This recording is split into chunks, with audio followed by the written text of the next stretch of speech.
Oh, yeah. Now, Washington state's domestic violence law, yeah, leaves a lot of room for individual judges to assert their own biases and standards of credibility, yeah, in determining who should ultimately have protection and recognition under the law, yeah. Now, this is a little different lawsuit. I got one right here. Okay. This bias and the standards of credibility, yeah. When you never admit any evidence, you don't have any proof of service before issuing dissolutions of marriage or protection orders.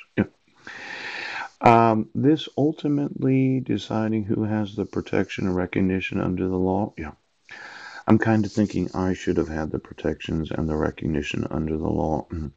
Now I'm going to sue each and every judge in this state and every state for allowing the individual judges to assert their own biases and standards of credibility. Mhm. Now, let's say I inform you that Commissioner Basden, never required personal service. Yes. I inform you that Judge Porter, didn't have the jurisdiction to remove the protection order. Yeah. Even though I was not given any personal service or service by publication. Yeah. And then you decide to issue it for 10 years so that the victim would be the victim for a decade. Yes. And my sons would have to graduate high school. Yes. 2 years behind. Now, judges, you're getting sued. Every judge in every county of the United States for any knowledge of allowing individual judges. There seems to be a corruptness on the part of those that are judges that they think that the biases and standards of credibility should be left to the individual judges to assert their own. As in, you decided, Pooch, that I would be biased, and I would not allow for any standard of credibility on the part of the respondent, Pooch. Now, I'll give you an example. Last night I was making some recordings and I decided to look at the SOMA, those in the New York Federal Reserve Bank. And you'd say, well, this is crazy. But they had done so good.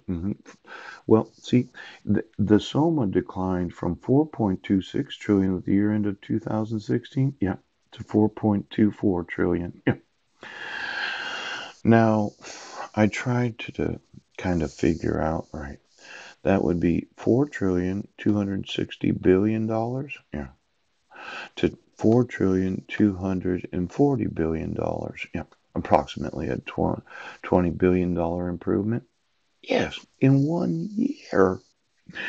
And to just think they made all that improvement in 1 year that the the open market, had had an improvement of $20 billion, and I thought we should really congratulate the Federal Reserve of New York. Yes.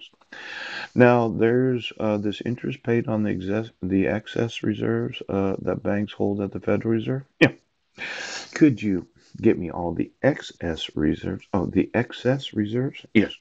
Of every bank of the United States that thought, well, as I understand fractional reserve lending, you only have to have approximately 8% of deposits on balance at any time at the individual banks. And some banks must have like 20, 30, 40% of their deposits at the Federal Reserve Bank. Yes, yes. And I thought, it's so good. America's banks, keep their excess reserves at the Federal Reserve Bank of the United States. Now, I just need to know. Mhm, mhm. What banks have more than 8% of their deposits? Yes. At the New York Federal Reserve Bank? Yes. Where they're getting paid that interest because we know how good the Fed fund rate is? Yes. And then there's the repurchase agreements that on RRPs. Now, for every bank that has excess reserves, yes, because I know you probably have millions of dollars of excess reserves. I mean, when you consider getting that 1% or maybe 1.5% from 2016 to 2018, I just need to know the actual amount of money the Federal Reserve Bank has, and then the actual amount of money that the Federal Reserve keeps of all of those that have excess reserves. Now, I have a good working knowledge of fractional reserve lending. Yes, he does. Now, the open market trading desk at the Federal Reserve Bank of New York, the desk. Yes.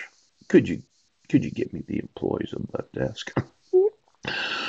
These tools, oh my gosh, do it yourselfers, continue to be successful in keeping the effective federal funds rate within the FOMC's target rate.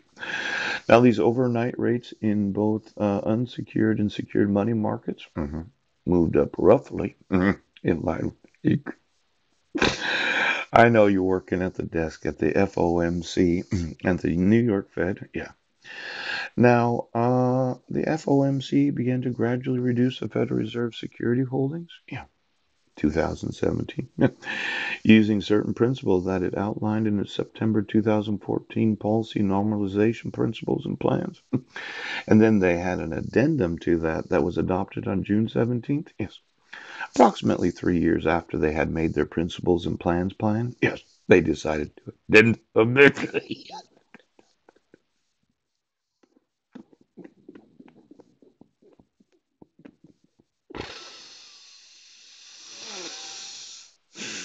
Now it's nice that you were working the plan for approximately 3 years. Yeah. But then you decided to addendum it. I just wanted to know what the normalization principles and plan was originally, and then what the addendum said when you adopted it in June of 2017. Yeah. Because it's always interesting how, well, government agencies and departments, these various individuals that are in control of the money supply, they make a plan, yes, and then they addendum it because